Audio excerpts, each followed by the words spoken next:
We built a great new dam which brought the miracle of electricity to millions of our people.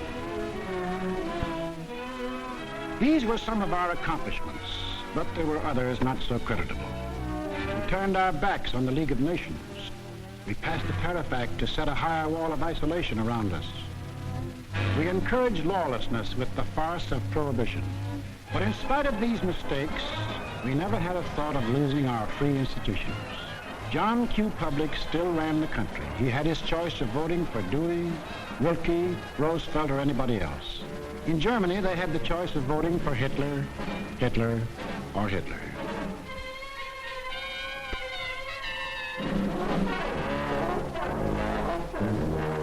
Over here, John Q. still read what he pleased. And although he heard of books being burned in other countries, he would have laughed if anyone had told him his books would ever be burned.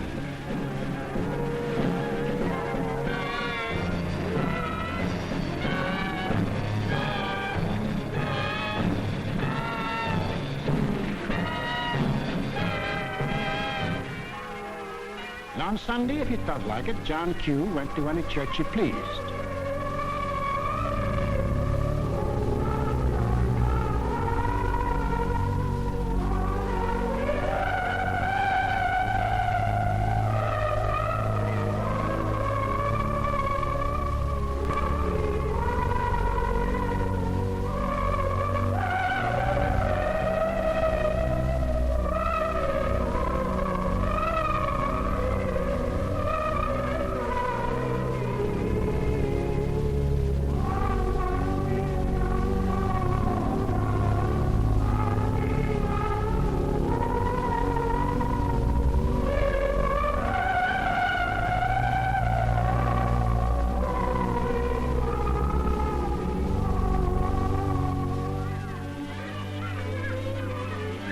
Most of all, he got a kick out of seeing his kids grow up.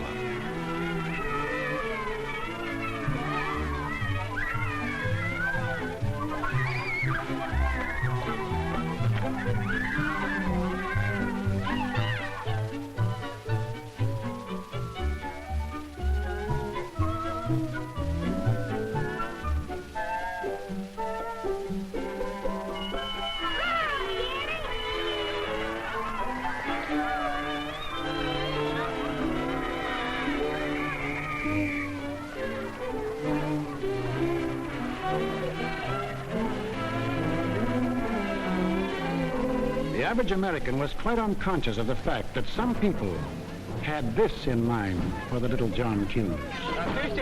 Viel mehr, Junge. Wollt ihr auch so da?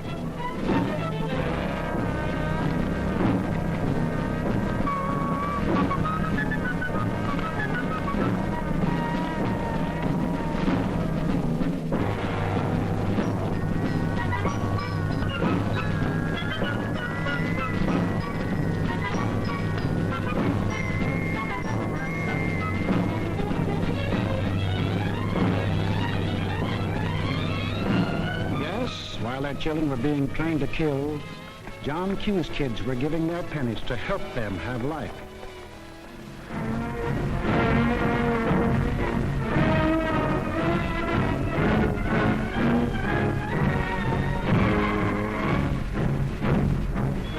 And when we saw these men in the newsreels, quite often we laughed.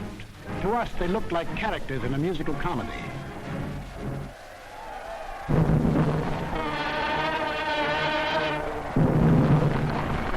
But they weren't comic.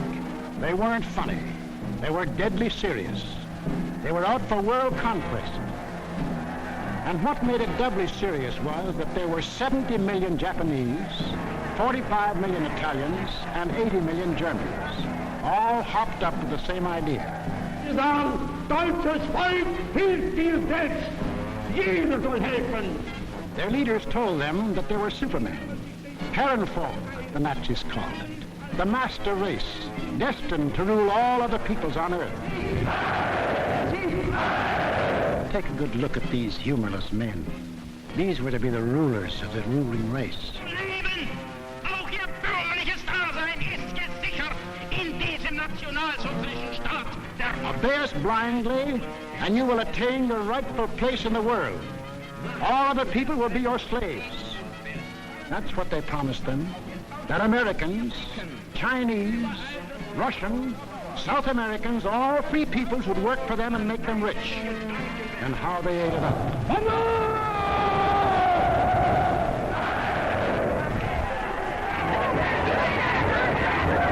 We shall restore the glory that was Rome. Today we rule Germany. Tomorrow the world. The Pacific is ours. It was inevitable that these countries should gang up on us. The little fellow is our pal, Curacao, who smiled his way into our hearts in December 1941. Here he and his friends are busy carving up the world in advance, staking out their claims. Take a good look at these claims. Here was the Italy that Mussolini took over in 1922. And almost his first act was to tell the Italians they were the rightful owners of Corsica, Nice, Savoia, Albania, Tunisia, Ethiopia, and a land corridor linking it with Libya. Later on, he had an even bigger dream. The old Roman Empire as it existed nearly 2,000 years ago, to dominate all the lands adjoining the Mediterranean. Mare Nostrum, our sea, they called it, just as the ancient Romans did. As for the Japanese, they had some ambitions too. By 1920, they had grabbed off Formosa, Korea, and the southern half of the island of Sakhalin.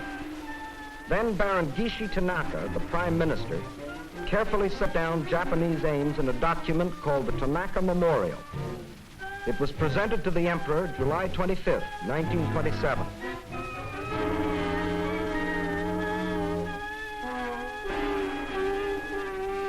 Here was their dream.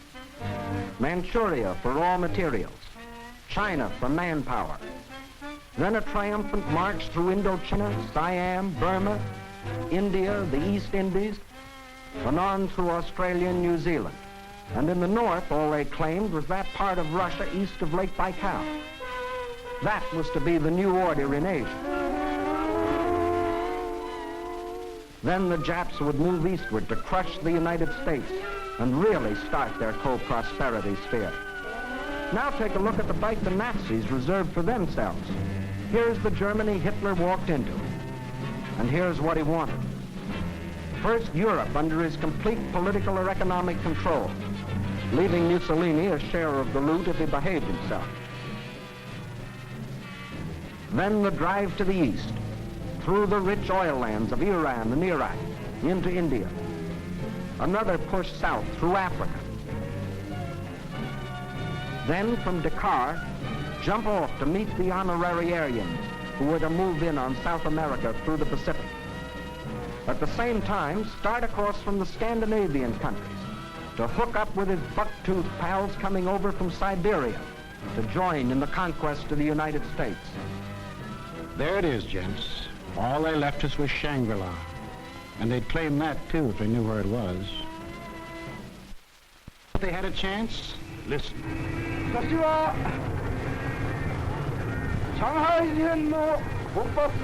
When war comes between Japan and the United States, I shall not be content merely to occupy Guam, the Philippines, Hawaii, and San Francisco. I look forward to dictating the peace to the United States in the White House at Washington. Yamamoto wrote those words on January of 1941. Yes, the conquering Jap army down Pennsylvania Avenue. That was the final goal. You will see what they did to the men and women of Nanking, Hong Kong, and Manila. Imagine the field day they'd enjoy if they'd marched through the streets of Washington. But before striking, a preliminary step was necessary. From Berlin, from Rome, from Tokyo, the campaign started. Propaganda to confuse, divide, soften up their intended victim. Put them on the defensive. Scream you're abused. Shout you're oppressed. The world's wrong. You're right. If you shriek it loud enough and often enough, they'll believe you. Above all, use their free press and their free speech to destroy them. Lebensraum, ja, Lebensraum, meine Volksgenossen. Lebensraum, they demanded. Living room. Our lands are overcrowded. But at the same time, they gave prizes to mothers who bore the most sons.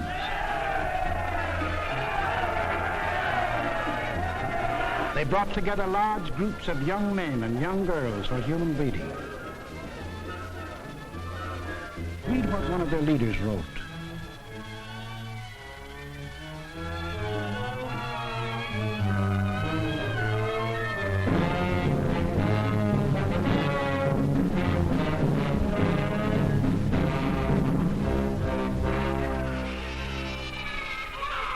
Of course, the children from this assembly line belong to the state to be scientifically trained for conquest.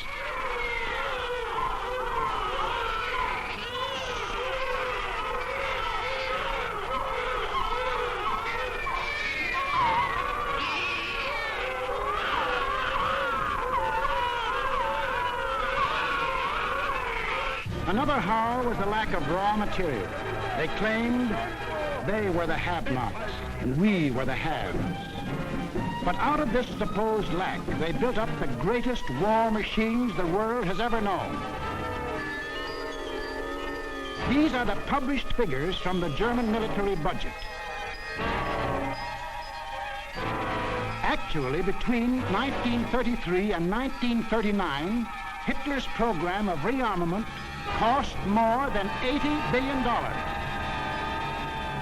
The Nazis alone assembled a striking force of 30 panzer divisions, 70 motorized divisions, 140 infantry divisions, plus the Luftwaffe, the world's largest air force. And they had no raw materials. Think of the bread, the automobiles, the good things of life that the German, Italian, Japanese leaders might have given their people if they had spent this money for peace instead of war. You know what billions we are now spending to match their military force? No, these arguments were all smoke screens. When war came, the democracies proved to be the have-nots, and our enemies the haves. And when war came, where did it come?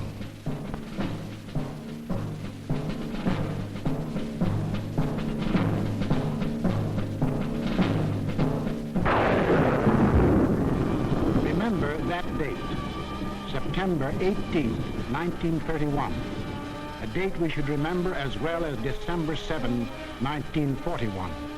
For on that date, in 1931, the war we are now fighting began. The place was Manchuria, the northernmost province of China, 6,000 miles from San Francisco. Manchuria, the first objective in the Tanaka Plan. By September 18th, the Japanese, who by treaty patrolled the southern Manchurian railway, had secretly and illegally increased their garrisons. On the Korean-Manchurian border, an entire Japanese army was assembled, conveniently equipped for a winter campaign. All they needed was an excuse. They made their own. At 10:30 that night, just after the Mukden Express had passed by, a section of track was dynamited, causing damage to one rail and two fish plates. Japan's honor had been violated. Within half an hour, the Japanese railroad garrison launched a coordinated attack on the barracks of the sleeping Chinese army at Mukden. The slaughter was appalling. By midnight, the conveniently placed Japanese army poured across the Korean border, and the first open act of aggression, the invasion of Manchuria, was on. In 4 days, they had occupied the whole of southern Manchuria, and shortly after, the whole country. Manchuria became Manchukuo, a puppet state with an obedient stooge on the throne, Henry Puyi, a weakling whom the Japanese had prepared for the job with 7 years of women and song. In Washington, Henry L. Stimson, then Secretary of State, now Secretary of War, sent out a blistering denunciation of the attack. The League of Nations sent a committee of 5, headed by Lord Lytton and including our own General Frank McCoy, to Manchuria to investigate. In October of 1932, the committee issued its report. we found that the Japanese occupation of this large part of China was not justified on the ground of self-defense, and that the new state which had been set up was a Japanese protectorate rather than a genuine case of Manchurian self-determination. Shortly after, the League condemned Japan as an aggressor nation. À son Excellence, Monsieur Matsuoka, délégué du Japon. I call on His Excellency, Monsieur Matsuoka, delegate of Japan.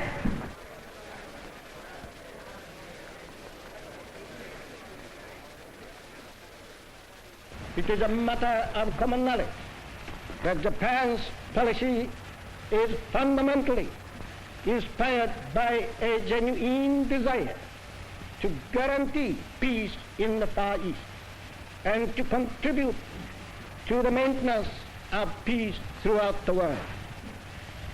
Japan, however, finds it impossible to accept the report adopted by the Assembly. In answer, the Japanese delegates, knowing there were no guns behind this condemnation, smiled, took up their briefcases, marched out of the League. More than Manchuria was dead. Collective security was dead. The green light had been given to the aggressors. We and the rest of the world knew that these aggressors should be stopped and punished, but we were unwilling to make the necessary sacrifices to back up that opinion. It was impossible to convince a farm boy in Iowa, or a driver of a London bus, or a waiter in a Paris cafe that he should go to war because of a mud hut in Manchuria.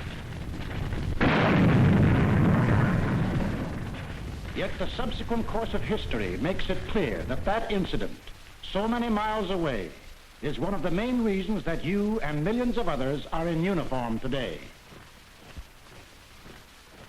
The Japs had Manchuria. Phase number 1 of the Tanaka Plan was completed. Phase number 2, the conquest of China. In 1932, without warning, the Japs attacked the Chinese city of Shanghai.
Here they met such stubborn resistance that they had to pour more than 75,000 troops into the local battle before capturing the city.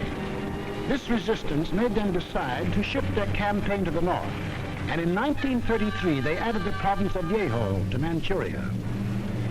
Yes, the Japs launched the second phase of the Tanaka Plan, but they had yet to finish it. A united nation stands against them.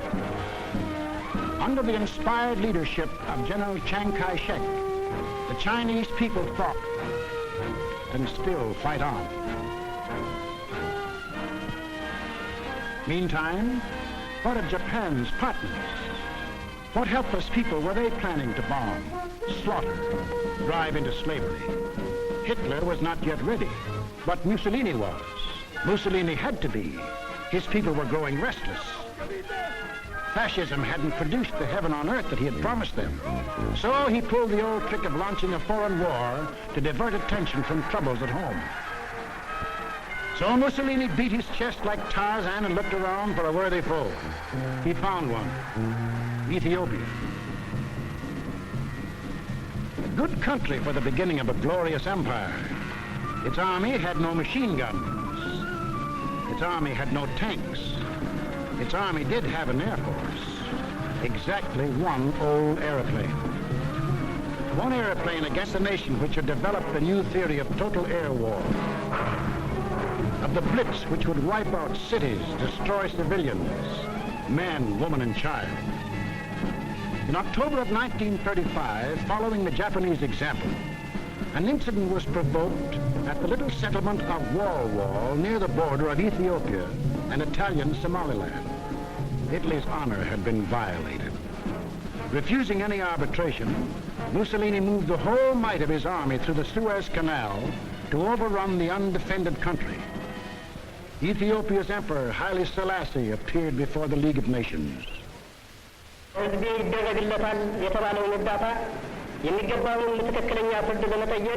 I must still fight on until my tardy allies appear, and if they never come, I say to you without bitterness, the West will perish.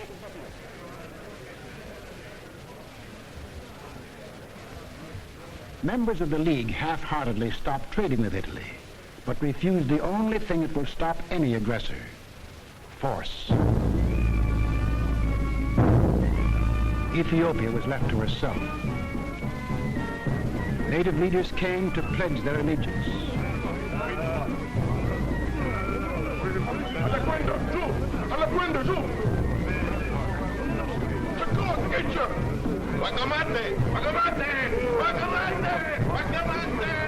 The people of Ethiopia, with their spears and bare hands, faced the guns and the tanks of the invaders, fighting desperately and gallantly to save their country from conquest.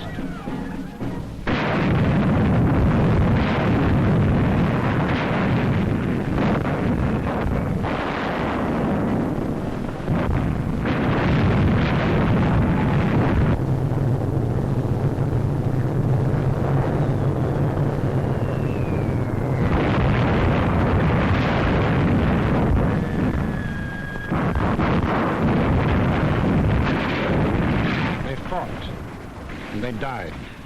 But in the end, there could be but one result. Might triumphed. Italy conquered Ethiopia. Many of our elected leaders warned us of danger.